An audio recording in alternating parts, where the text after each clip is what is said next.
오늘 함께 읽으실 말씀은 히브리서 9장 1절부터 10절까지 말씀입니다. 첫 언약에도 섬기는 예법과 세상에 속한 성소가 있더라.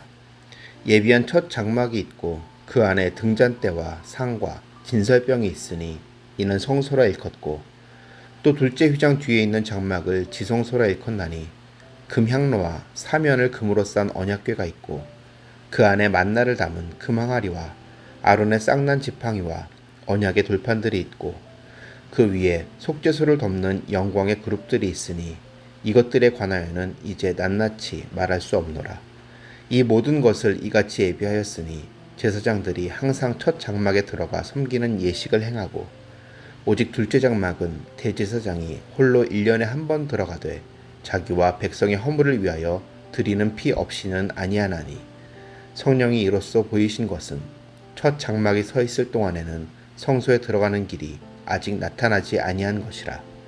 이 장막은 현재까지의 비유니 이에 따라 드리는 예물과 제사는 섬기는 자를 그 양심상 온전하게 할 수 없나니, 이런 것은 먹고 마시는 것과 여러 가지 씻는 것과 함께 육체의 예법일 뿐이며 개혁할 때까지 맡겨둔 것이니라. 네, 오늘 우리가 나눌 말씀은 히브리서 9장 1절부터 10절까지의 말씀입니다. 히브리서 저자가 예수 그리스도에 대해서 이야기하는 가장 중요한 부분은 예수님이 대제사장이라는 사실입니다. 그게 중요하다면 대제사장의 역할에 대해서 우리가 올바로 알아야겠죠. 대제사장의 역할은 무엇인가 하면 성막에서 속죄 제사를 드려서 이스라엘 백성들을 성결케 하는 그런 제사를 드리는 역할을 했던 사람이 바로 대제사장입니다. 그리고 이것들을 위해서 하나님은 첫 번째 언약을 이스라엘 민족에게 주셨죠. 첫 번째 성막도 그들에게 주셨습니다. 첫 언약의 내용 속에는 장막의 모습, 장막 안에 있는 기구들, 그리고 제사를 드리는 방법 등이 나타나 있습니다. 그리고 더불어서 이 일을 주관하는 대제사장의 자격과 직무에 대해서도 말하고 있습니다. 어제도 살펴보았지만 문제는 이 첫 번째 언약, 첫 번째 성막의 한계가 드러났다는 것입니다. 가장 큰 문제는 첫 번째 언약 아래에서 1년에 단 한 번, 그것도 대제사장 한 사람이 지성소에 들어가서 대속죄의 제사를 드릴 수밖에 없는 구조로 첫 번째 제사법이 주어졌습니다. 여러모로 환경과 시간의 제약을 받는 그런 제사이죠. 그리고 또 한 가지 오늘 본문이 지적하고 있는 굉장히 중요한 부분은 그 첫 번째 성막에서 드리는 제사로는 예배자들의 양심까지 온전케 하지는 못한다는 것입니다. 그러면서 저자가 주장하는 것은 이러한 한계 때문에 하나님은 새로운 언약을 통해서 완전케 하셨다는 이야기를 지속적으로 사실 해나가고 있는 것이죠. 오늘 본문을 살펴보면 본질과 상징에 대한 이야기가 나와요. 이 땅에 지어진 성막은 상징이라고 말합니다. 상징이라는 것은 원래의 본질을 이야기하기 위해서 필요한 것입니다. 그것을 드러내기 위해서 필요한 것이죠. 그런데 이 글을 읽고 있는 사람들의 문제는 무엇이냐면 상징이 본질보다 더 중요하다고 생각하고 있다는 거예요. 진짜 본질에 더 가까이 갈 수 있고 완전한 본질을 드러내는 방법이 있음에도 불구하고 여전히 과거의 상징에 붙잡혀서 그것만이 옳은 것처럼, 그것으로 돌아가는 것이 더 완전한 것처럼 이야기하고 있다는 것이죠.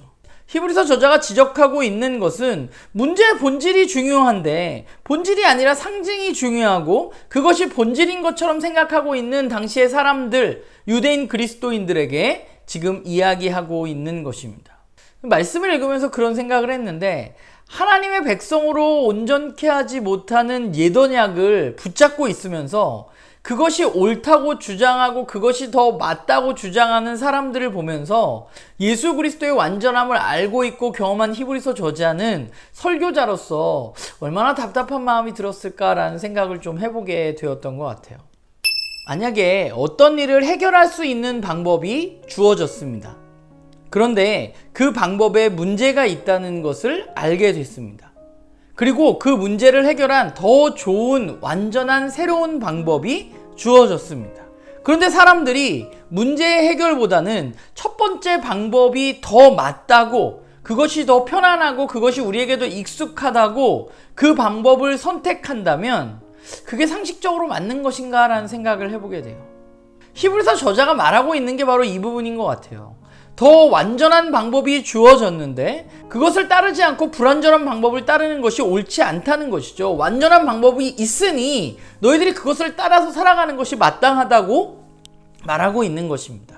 그것이 본질에 충실하는 것입니다. 겉으로 드러나는 걸 자꾸만 보지 말고 본질을 보라고 히브리서 저자는 말하고 있는 것이죠. 우리도 좀 우리 자신을 돌아보았으면 좋겠어요. 본질이 아닌 본질을 위한 여러 가지 방법들이 우리들에게 더 중요하게 다가오는 것은 없는가? 나는 그렇지 않은가? 라는 생각을 우리들 스스로에게 좀 던져보았으면 좋겠습니다. 더불어서 내 신앙생활에 있어서 내가 드러내며 살아야 되는 그 본질은 무엇이며 나는 그 본질을 위해서 어떻게 살아가야 하는가에 대해서 우리가 좀 함께 고민하면서 이 히브리서를 계속해서 읽어나가는 것이 우리들에게 필요하다는 생각을 하게 됩니다.